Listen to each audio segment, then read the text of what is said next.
kind of agree with him. Look how young Snake looks in that image.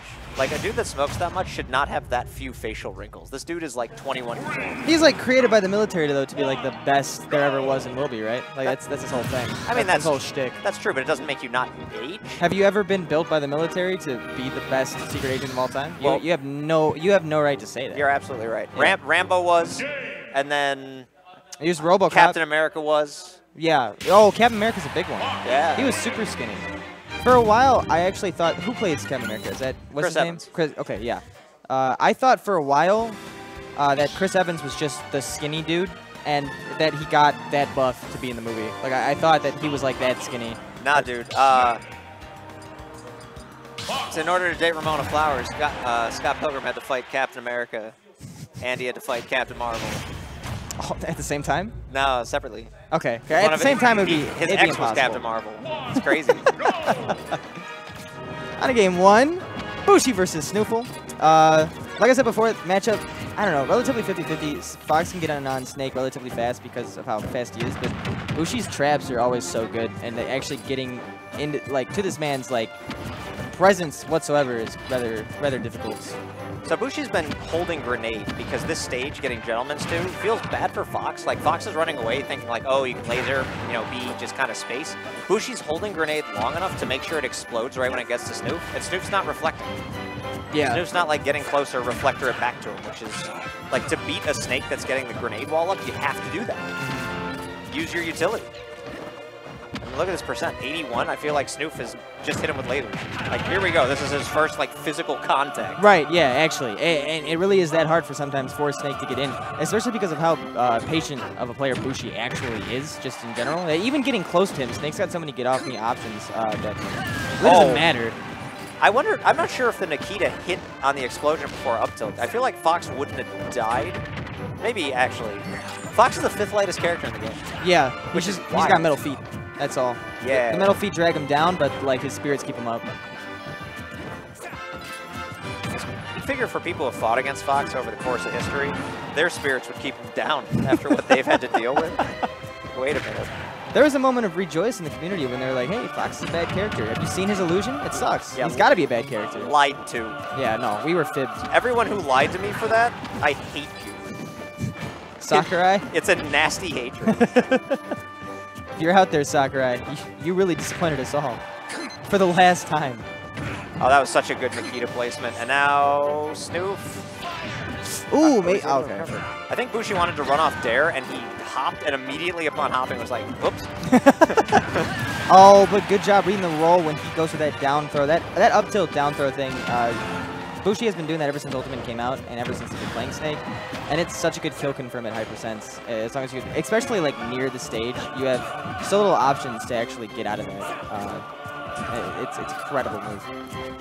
This matchup, like we were saying, is, you know, they were saying it was 50-50. I honestly believe that the two of them are super, super stage dependent, but in ways you would normally not expect. Like Snake, usually with small stages, actually excels as he accidentally C4. Did he just C4 himself? Yeah, That sounds like a Bushi play. Yeah, he's smiling. Look how happy he is. He's like, yeah, I did it again, boys.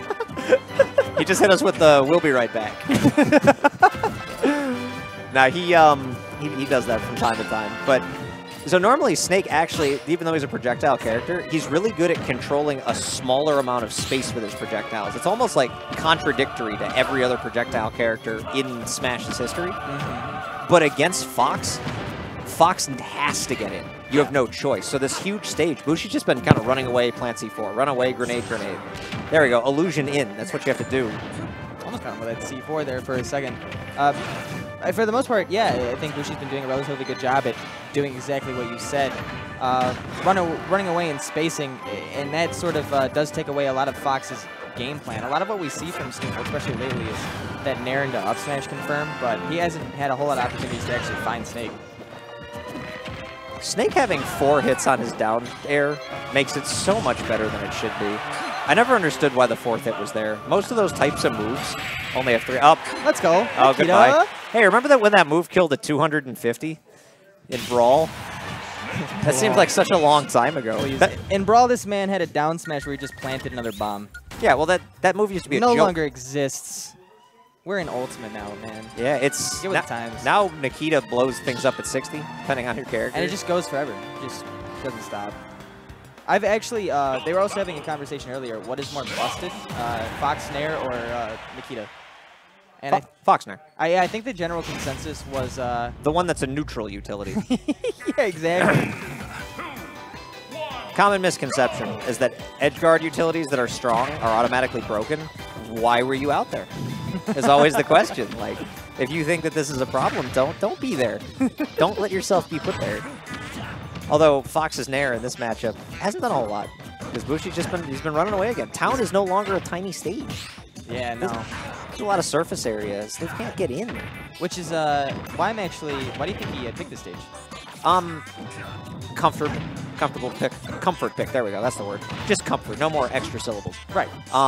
It's a comfort pick for him. He played so much Town in Smash 4, and everybody around Chicago is used to it. Used to me complaining about it, et cetera, et cetera. And, you know, he knows the stage. And when it converts him to FD, Bushi can't run away as easily. But when it's platforms, Snoof can go for the combo. So it gives him, like, different outs based on the stage layout, like, actually. Where Snake just kind of has to play his game. And the stage layout is less important than making sure his wall is up. This is actually the worst time the stage could be for Fox, is when it looks like Kalos' platform layout. Yeah. Because he doesn't have the middle platform to utilize. But Snake does. So you can't, like, pin him off stage on recovery or anything.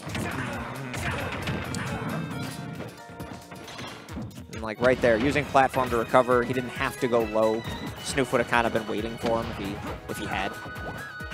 I feel like there's a lot more pressure coming up from Snoof in this game, though. I do see the differences in the stage layout actually making a relatively big change to the playstyle. SNooFL, all right, Snoof, if you listen to this on the rub back, you look less comfortable playing Pokemon Stadium. I think it's because you're used to the other stages and you're not used to the platform layout. And I know that seems strange, but that stage has more surface area than any other stage in the game. So when he plays it, he doesn't utilize being far away from people as much. Like, he could just sit there and laser. Yeah. Like, forever when he's far away, but he doesn't do that. The only thing that Bushi can really do, because like Bushi can duck, because his duck is he just goes prone, like he can just crawl up. But if he's stuck doing that, you can just kind of run up with Fox and start doing your close combat shtick that he likes to do. He also kind of looks uncomfortable in the matchup, just in general. Like Bushi's hit him with a couple of like Snake tricks that if you played the matchup a ton, you really just know what's coming. But he's like rolled into grenades and, you know, gotten tricked by some of the C4 stuff. Yeah. A lot of Bushi's setups are just kind of working well. And that just comes from matchup comfortability. Like playing Bushi online for 3-4 hours, suddenly you know Snake a little bit better. But if you come into this cold, and if you've played against like really aggressive matchups, this feels miserable. Man, playing against Snake for 4 hours for any reason sounds like it'd be just an awful time. It was fun. Yeah, well, you know more than I do, apparently. I remember talking to Game about it, and he said he played Bushi for like an hour and a half. And he was like, I actually want to die. Like, I never want to play this game again. Oh, man. Down smash Nikita setup. See, those are the type of tricks you need to know. Bushi had everything working that set, honestly. Mm-hmm. He felt like he was getting benefited with both stage layouts. Although Snoof did have a pretty solid, aggressive start to the second game. It was a flash, and Bushi adapted really fast. I like how the only really negative thing Bushi did that game was actually literally kill himself. Because everything else he did was so on point that the universe just needed to be like, we'll just take a stock.